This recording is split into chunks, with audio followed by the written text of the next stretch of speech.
नमस्कार, आप देख रहे हैं एनडीटीवी इंडिया। आपके साथ मैं हूं गीता जोशी और खबरों की शुरुआत महाराष्ट्र की राजनीति से, जो शुक्रवार की शाम फिर खबरों में छाई रही, क्योंकि चुनाव आयोग ने 2 गुटों में बटी शिवसेना में से एक को शिवसेना की पहचान दी थी और वो पहचान मिली शिंदे गुट को। शिवसेना का नाम, चुनाव चिन्ह और झंडा एकनाथ शिंदे गुट का हो गया। यकीनन उद्धव ठाकरे को बड़ा झटका लगा है, लेकिन उन्होंने प्रेस कॉन्फ्रेंस कर कहा कि इस फैसले को हम सुप्रीम कोर्ट में चुनौती देंगे।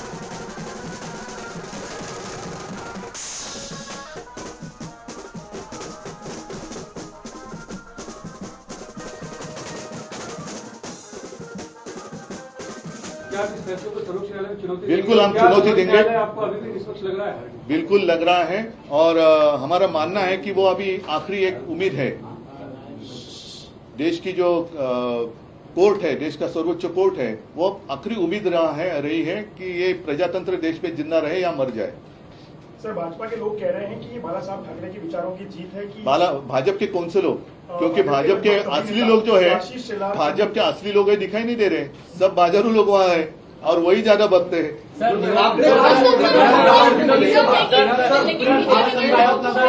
आपने पीएम को टारगेट करके एक बात कही। पीएम को टारगेट नहीं मैंने किया, क्योंकि आप तो पीएम हैं और अगर वो इसमें दखल अंदाजी देते तो ऐसे ये खुलेआम प्रजातंत्र की हत्या नहीं होती।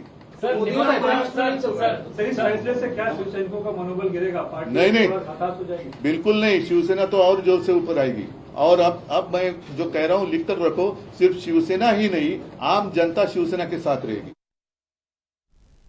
वहीं एकनाथ शिंदे ने कहा कि ये नौबत इसलिए आई क्योंकि बाला साहेब के विचारों को 2019 में उद्धव ठाकरे ने बेच दिया था। बाला साहेब के गिरवी रखे हुए विचारों और धनुष बाण को हमने छुड़ाया है। उद्धव ठाकरे आपको कह रहे हैं? हाँ बाबा, अभी 50 विधायक चोर है, 13 सांसद चोर है, सैकड़ों हजारों नगर सेवक चोर है, लाखों कार्यकर्ता चोर है, हम सब चोर है। और वो क्या है? अरे आत्मचिंतन करो। ये नौबत क्यों आई है? क्योंकि बाला साहब ठाकरे जी के विचारों को आपने बेच दिया 2019 को। ये धनुष बाण तो गिरवी रखा था उन्होंने 2019 को। बाला साहब के विचार और ये धनुष बाण, ये उनकी देन है, उसे तो हमने छुड़ाया है। अभी क्या एकनाथ शिंदे? मैं चुनाव आयोग को धन्यवाद देना चाहता हूँ। एक बहुत ही पवित्र काम किया है। प्रॉपर्टी के मालिक हो सकते, संपत्ति के मालिक हो सकते, पार्टी के और विचार और धारा के मालिक नहीं बन सकते। हम आप लोगों ने उन्होंने विचारधारा बाला साहब की भूमिका को बेच दिया है। चोरी तो उन्होंने की है। और मातोश्री के बाहर से हमारे सहयोगी सुनील सिंह इस पर ज्यादा जानकारी दे रहे हैं। चुनाव आयोग ने शिवसेना उद्धव ठाकरे गुट को एक बड़ा झटका दिया है। चुनाव आयोग ने चुनाव चिन्ह पर फैसला करते हुए धनुष बाण, जो कि शिवसेना का चुनाव चिन्ह था, उसे एकनाथ शिंदे गुट को दे दिया है। ये उद्धव ठाकरे गुट के लिए बड़ा झटका है। स्वाभाविक तौर पर एकनाथ शिंदे मुख्यमंत्री जो हैं, उन्होंने इस फैसले का स्वागत किया है और इसे सच की जीत बताई है। वहीं बीजेपी के जो नेता हैं और गृह मंत्री देवेंद्र फडणवीस ने भी इस फैसले को सत्य का फैसला बताया और ये कहा कि बाला साहब के विचारों की एक तरह से जीत है, ऐसा उन्होंने कहा है। लेकिन उद्धव ठाकरे गुट इसको लेकर बहुत ही दुखी है, नाराज है और आंदोलित है। इस समय जैसे कि मैं यहाँ पर मातोश्री के पास हूँ, देखिए शिवसैनिक कुछ यहाँ पर पहुंचे हुए हैं, मशाल लिए हुए हैं, क्योंकि मशाल चुनाव चिन्ह अब उन्हें मिला है और जिसको लेकर उन्होंने अंधेरी विधानसभा का उपचुनाव भी जीत लिया था। और यहाँ पर अब कार्यकर्ता जमा होना शुरू हो रहे हैं। अभी कुछ देर पहले ही उद्धव ठाकरे ने प्रेस कॉन्फ्रेंस ली और उन्होंने इस फैसले को लोकतंत्र के लिए घातक बताया और यहाँ तक कहा कि अब प्रधानमंत्री नरेंद्र मोदी को लाल किले से घोषणा कर देनी चाहिए कि देश में लोकतंत्र खत्म हो गया है, अब सिर्फ तानाशाही चलेगी। उन्होंने कहा कि कुछ दिन पहले ही मैंने ये आशंका जताई थी और इसीलिए प्रेस कॉन्फ्रेंस लेकर कहा था कि जब तक सर्वोच्च न्यायालय में फैसला लंबित है सरकार को लेकर, तब तक चुनाव आयोग ने चुनाव चिन्ह पर फैसला नहीं सुनाना चाहिए। लेकिन इसके बाद भी ये फैसला सुनाया गया। लेकिन उन्होंने कहा कि इस फैसले को वो सर्वोच्च न्यायालय में चुनौती देंगे। उन्होंने शिवसैनिकों को भी ढाढ़स बताया कि इससे मनोबल गिराने की कोई जरूरत नहीं है, हम मैदान में उतरे हैं और हम मैदान में उतरकर लड़ेंगे। उन्होंने साफ तौर पर आशंका भी जताई कि जिस तरह से चुनाव चिन्ह पर फैसला आया है और चुनाव चिन्ह जो धनुष बाण है उनका वो एकनाथ शिंदे गुट को दे दिया गया है, उससे साफ है कि हो सकता है कि ये लोग 1 या 2 महीने में बीएमसी का चुनाव भी करा सकते हैं, क्योंकि पार्टी पर उन्होंने कब्जा करने की कोशिश की, नाम उन्होंने चुराने की कोशिश की है, बाड़ा साहब की पार्टी का नाम चुराने की उन्होंने कोशिश की है, अब धनुष बाण भी उन्होंने चुरा लिया है। तो हो सकता है कि वो चुनाव चिन्ह हो सकता है कि वो जल्द ही बीएमसी का चुनाव भी कराएं। लेकिन उन्होंने ये भी कहा कि अब जो है कि महाराष्ट्र में सिर्फ शिवसेना की चर्चा होती है, बाला साहब ठाकरे की चर्चा होती है और धनुष बाण की चर्चा होती है, क्योंकि अब मोदी का जो चेहरा है वो महाराष्ट्र में चलता नहीं है, वो बिकता नहीं है, उनको भी बाला साहब ठाकरे का मुखौटा लगाना पड़ता है। इसीलिए चिंता करने की कोई जरूरत नहीं है, हम संघर्ष करेंगे, सर्वोच्च न्यायालय में इस फैसले को चुनौती देंगे। चुनाव आयोग ने से भले ही उम्मीद खत्म हो गई थी और चुनाव आयोग का फैसला बहुत ही दुखदायी है, लेकिन सर्वोच्च न्यायालय से अभी भी उम्मीद है, ऐसा उद्धव ठाकरे ने कहा। और ये भी कहा कि जो भी कह रहे हैं कि नेता चले गए तो दूसरी पार्टी में तो पार्टी बची कहाँ है, तो मैं बताना चाहता हूँ सभी को कि नेताओं को बनाने वाले मेरे साथ आज भी हैं और पार्टी आज भी है। हम फिर से संघर्ष करेंगे और फिर से खड़ा होंगे और चुनाव चिन्ह धनुष बाण जो भले ही चला गया वो कागज पे था, असली चुनाव चिन्ह धनुष बाण उन्होंने हाथ में लेकर दिखाया, जो कि मंदिर में से लेकर आया गया था, मंदिर में बाला साहब ठाकरे ने रखा था, कहा ये असली चुनाव चिन्ह धनुष बाण ये मेरे पास है और हमारे पास ही रहेगा और शिवसेना को कोई खत्म नहीं कर सकता। वहीं चुनाव आयोग के फैसले के बाद वर्षा बंगले के बाहर जश्न का माहौल दिखाई दिया। ये नजारा दिखा रहे हैं हमारे सहयोगी सोहित मिश्रा। फिलहाल हम वर्षा बंगले के अंदर मौजूद हैं, जहां पर जश्न का माहौल है। यहां पर आप देख सकते हैं कि जो ढोल है, नगाड़ा है, ये बजाया जा रहा है और इसके साथ ही जो हम देख रहे हैं वो ये है कि जो लोग हैं वो नाच गा रहे हैं और इसी तरह से जो चुनाव आयोग की ओर से फैसला दिया गया है उसका यहाँ पर जश्न मनाया जा रहा है। जिस तरह से मैंने कहा, ये वर्षा बंगला है जो मुख्यमंत्री का औपचारिक जो घर है वो यही होता है और यहीं पर ये सारे जो जश्न है उसे मनाया जा रहा है। मुख्यमंत्री एकनाथ शिंदे और उनके साथ जो 50 विधायक आए थे उनके लिए चुनाव आयोग ने ये फैसला दिया है कि जो शिवसेना नाम है, जो धनुष बाण का चुनाव चिन्ह है वो उनका होगा और इस फैसले के बाद जो जश्न है वो यहाँ पर मनाया जा रहा है। मुख्यमंत्री एकनाथ शिंदे ने भी मीडिया से बात की। पहले उद्धव ठाकरे ने कहा कि लोकतंत्र को लेकर सवाल उठाया, उसके अलावा ये भी कहा कि सुप्रीम कोर्ट जाना चाहिए। उस पर तीखा हमला मुख्यमंत्री की ओर से किया गया। कहा गया कि जब आपके फैसला जब आपके पक्ष में होता है तब लोकतंत्र खतरे में नहीं होता है, नहीं तो लोकतंत्र खतरे में होता है।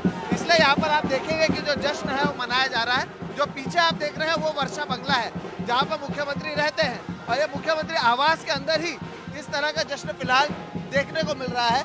तो चुनाव आयोग की ओर से जो फैसला लिया गया है उसके बाद जहां पर उद्धव ठाकरे की ओर से इसको लेकर सवाल उठाया जा रहा है, वही दूसरा जो पक्ष है जिसे अब शिवसेना कहा जाएगा वो जश्न मना रहे हैं। इसके टाइमिंग को देखिए। सवाल ये भी है क्या इसके बाद जो बीएमसी चुनाव है उसका ऐलान होता है और अगर होता है उस पर किस तरह का प्रभाव पड़ता है ये देखना भी अहम होगा। लेकिन उससे पहले उद्धव ठाकरे सुप्रीम कोर्ट का दरवाजा कब खटखटाते हैं और वहाँ पर क्या होता है इस पर नजर बनी रहेगी। मुंबई से कैमरा पर्सन राजेंद्र दयालकर के साथ सोहित मिश्रा, एनडीटीवी इंडिया। और अगली खबर राजस्थान से, जहां राजस्थान के भरतपुर के रहने वाले 2 लोग जुनैद और नासिर गायब हो गए। उनके जले हुए शव हरियाणा के भिवानी में जली हुई एक कार में मिले। परिवार का आरोप है कि अपहरण के बाद उनकी हत्या की गई है। राजस्थान पुलिस ने एक आरोपी रिंकू सैनी को इस मामले में गिरफ्तार किया है। जलाते क्यों जलाते? किस लिए जलाते? क्या कर दिया उन्होंने? क्या कसूर था? 6 बच्चा जुनैद के हैं, 5-6 बच्चा उसका भाई के हैं। दोनों का परिवार वही पालता था और कोई चारा भी नहीं था। राजस्थान के भरतपुर के रहने वाले जुनैद और नासिर 14 तारीख को अपने गांव से बोलेरो गाड़ी से किसी जरूरी काम से निकले थे। 2 दिन बाद वो तो नहीं लौटे हैं, लौटी हैं तो उनकी जली हुई हड्डियां और राख जो परिवार वालों ने कपड़े में लपेट कर रखी हैं।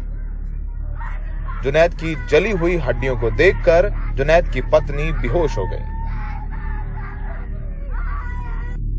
जुनैद के 6 बच्चे हैं। उनकी सबसे छोटी बेटी मात्र 5 महीने की है। परिवार का कहना है कि जुनैद और नासिर को बजरंग दल के मोनू मानेसर, रिंकू सैनी, श्रीकांत, लोकेश ने पहले किडनैप किया और फिर जिंदा जला दिया। टूट फूट कर लाया। उनके ज्यादा सीरियस हालात में हमने नहीं लिया। मतलब पीट के आप कह रहे हैं जुनैद और नासिर को वो पुलिस वालों के पास लेके गए, हरियाणा पुलिस के पास लेके गए। हाँ जी, ठीक है। और हमने खंदा दिया यहाँ से। आप कितनी और का देखो, या आप अपना थाना में रिपोर्ट करिए और जाके, यानी आप वापस भरतपुर जाइए और अपने थाने में रिपोर्ट करिए। जी वापस जाइए। फिर वापस आए हम अपने थाना में, आके हमने रिपोर्ट प्रयास किया, रिपोर्ट करी। तो यही चाह रहा था, हम पे तो और क्या चाह रहा था। तो उसके बाद में वो दिन भी निकल गया, रात भी निकल गई, सुबह फिर हम वापस थाना पे गया। कोई भाई जांच मिली हमारा आदमी की, उनके भाई हम जांच कर रहे हैं, बहुत ज़्यादा जांच कर रहे हैं और डोल रहे हैं। पुलिस वालों ने भी कहा हाँ ठीक है। अचानक से फोन आया, जाहुल नाम का है, मेरा भतीजा लगता है, उसके पास कि मैं हसीन बोल रहा हूँ उनकी बता। लेकिन यार वो वहाँ से फोन आया, कोई गाड़ी लुहारू पड़ती है कि कहाँ है, भिवाड़ी में वो लुहारू में आपकी गाड़ी जल चुकी, उसमें 2 डेड बॉडी भी है, वो भी जल चुकी, बिल्कुल राख कर दी है। बस उस टाइम का नाम सुना था, फिर तो आगे क्या कहते।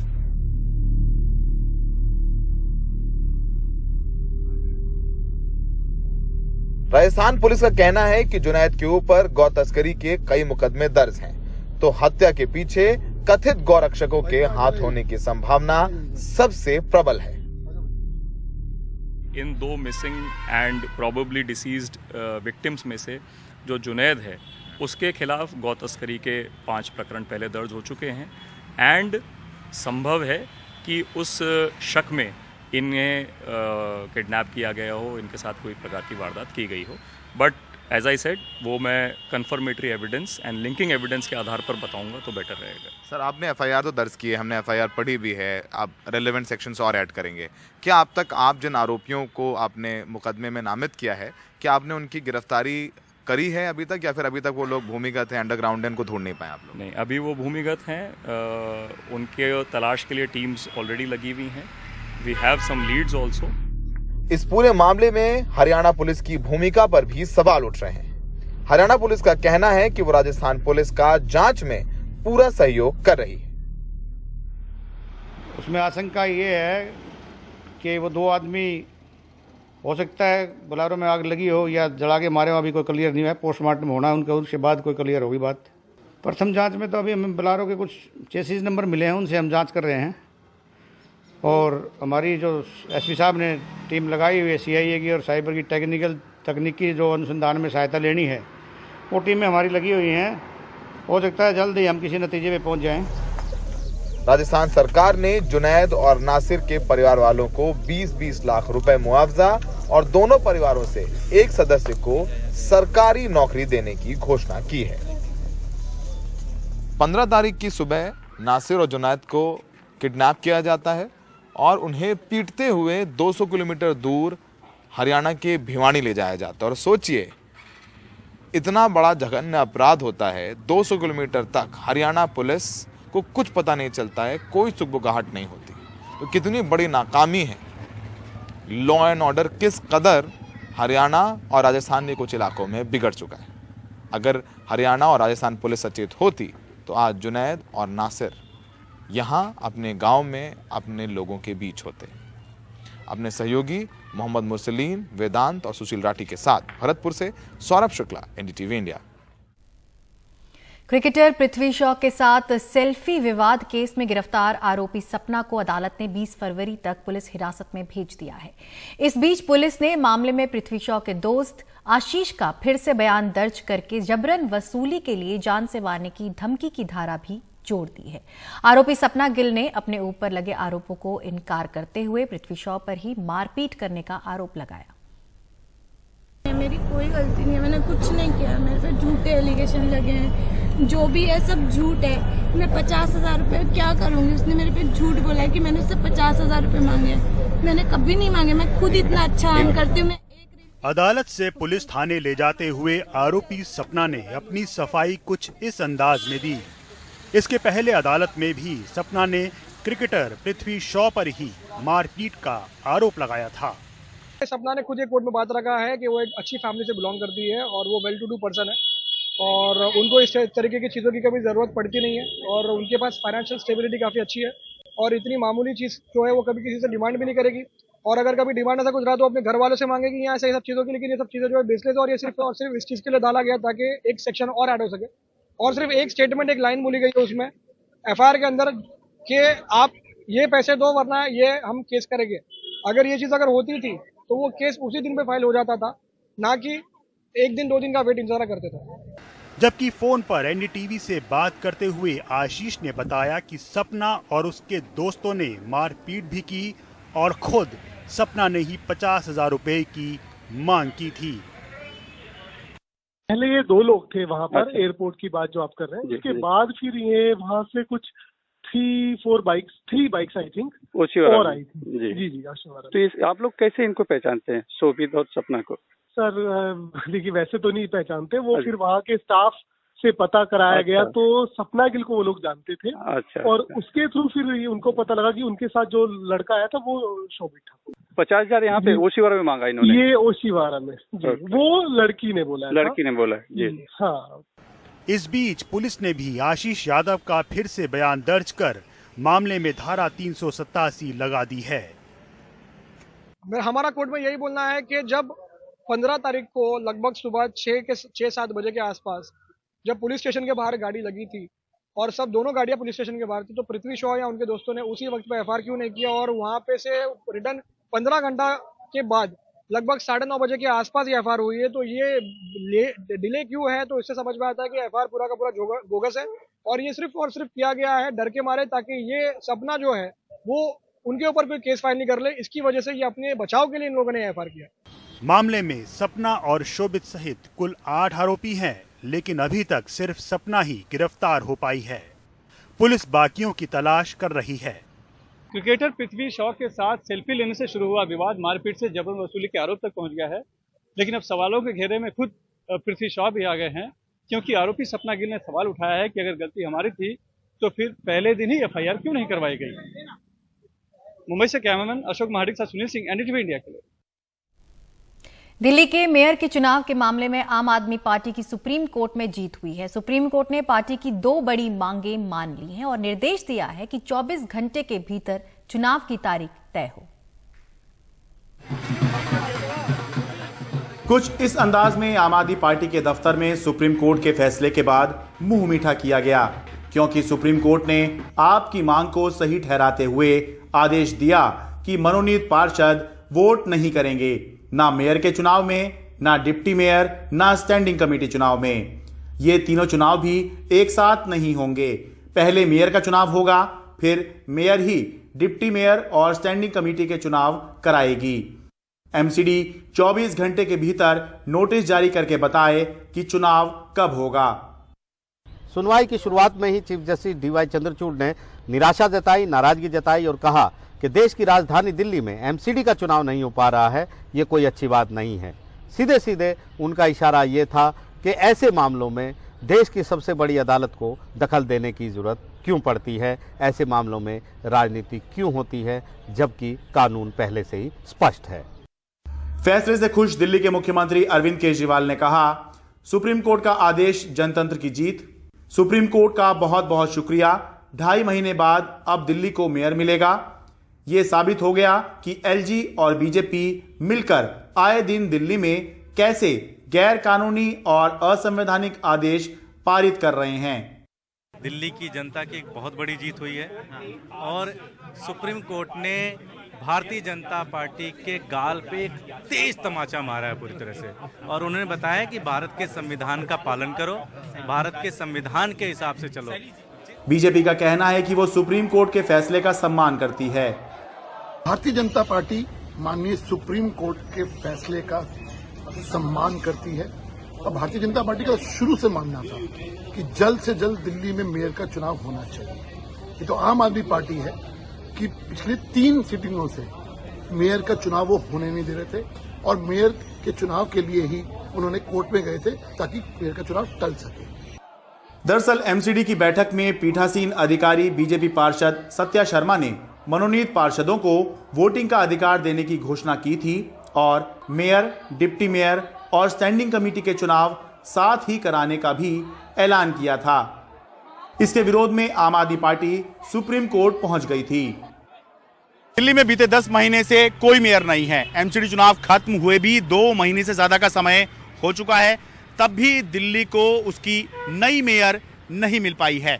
उम्मीद करनी चाहिए कि सुप्रीम कोर्ट के इतने स्पष्ट और कड़े आदेश के बाद अब दिल्ली को उसकी मेयर मिलने में समस्या नहीं आएगी। दिल्ली से अपने कैमरा सहयोगी कानन पात्रा और आशीष भार्गव के साथ मैं शरद शर्मा, एनडीटीवी इंडिया।